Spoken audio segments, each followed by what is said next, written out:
Having cracked Revelation 8, I went on to Revelation 9 and hit a brick wall. This allegory was a mess. I had to dig deep to find it. It's two related allegories, and the author likens cavalry and the Roman military to insects. I'm going to give a bit of history first before I get into Revelation 9.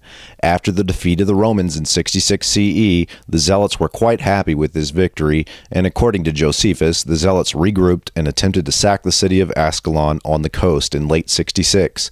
Ascalon had strong walls, but not so many troops. Ascalon had one group of foot soldiers and one group of cavalry. Luckily for the city of Ascalon, the Zealots were terribly unorganized, and the cavalry were able to keep the Zealots disrupted.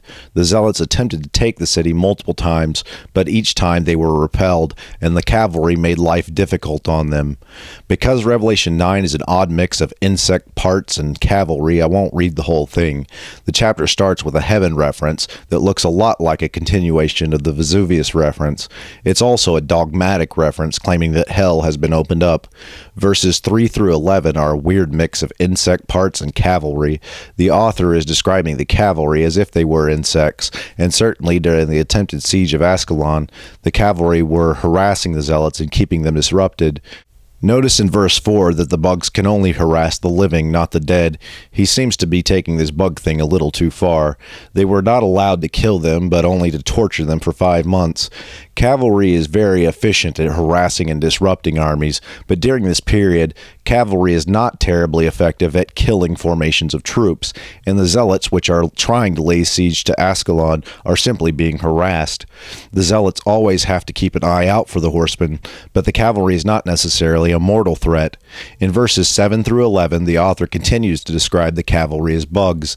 The lion's teeth reference is probably a sword or spear. The tail with stingers are probably whips and cats of nine tails.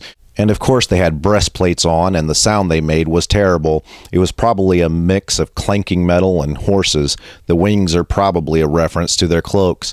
The woman's hair reference kind of gives the author away a little bit. Romans like short hair, but the Romans gave up on having their own cavalry about a century before this. They simply didn't find cavalry all that effective, so pretty much the only cavalry that the Roman army uses at this time are foreign auxiliaries from vassal states. These auxiliary armies don't share Roman customs and could have any length of hair. The Romans will use cavalry, but the cavalry will be foreign, not Roman. Now, I don't have a solid 5-month reference. However, the period of time between the first defeat of the Romans and the appearance of Vespasian appears to be no less than 4 months, and probably more. The last part of the fifth trumpet is the reference to the destroyer. The destroyer is probably Nero. However, it's a bit unclear for now. The last half of this chapter is the sixth angel and his trumpet, and this entire section is about what happens after the 5 months. As far as the 4 angels bound at the Euphrates, the only reference we have to 4 angels is the 4 horsemen allegory of chapter 6, and the holding back of destruction, the 4 winds of chapter 7. He's probably referring to the same thing. Now, there weren't 200 million cavalry, but about the same time that the Zealots were giving up the siege of Ascalon, Vespasian and his armies entered Palestine. Once again, in verses 17 through 19, we get a similar description of the cavalry, except this time they're bringing fire, smoke, and sulfur. Vespasian brought a very large army with him, and a whole bunch of cities are getting ready to be laid waste. Siege engines would be erected, and stones and fire will rain down. A whole bunch of people are going to die. The final verses of this chapter admit that the destruction doesn't wipe out the Zealots.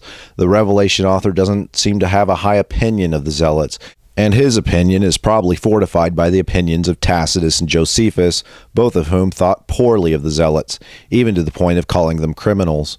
In regards to the insect references, this author might be going for an Old Testament infestation theme.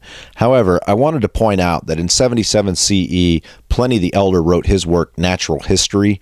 This work is essentially an early encyclopedia, and in regards to insects, it goes to extraordinary lengths to describe the nature of insects, parts of insects, and types of insects. He also goes into medicinal purposes and all kinds of crazy accepted myths about different types of bugs. If you want to see some of the oddities of a Roman understanding of nature, this is an excellent read.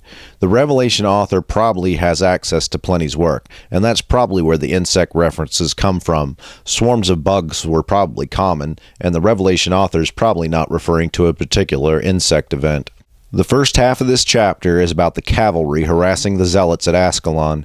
The second half of this chapter is the entrance of a very real threat under Vespasian and Titus. Things are really just getting started. From the arrival of Vespasian April 67 CE to the sack of Jerusalem in September 70 is about 42 months or 3.5 years.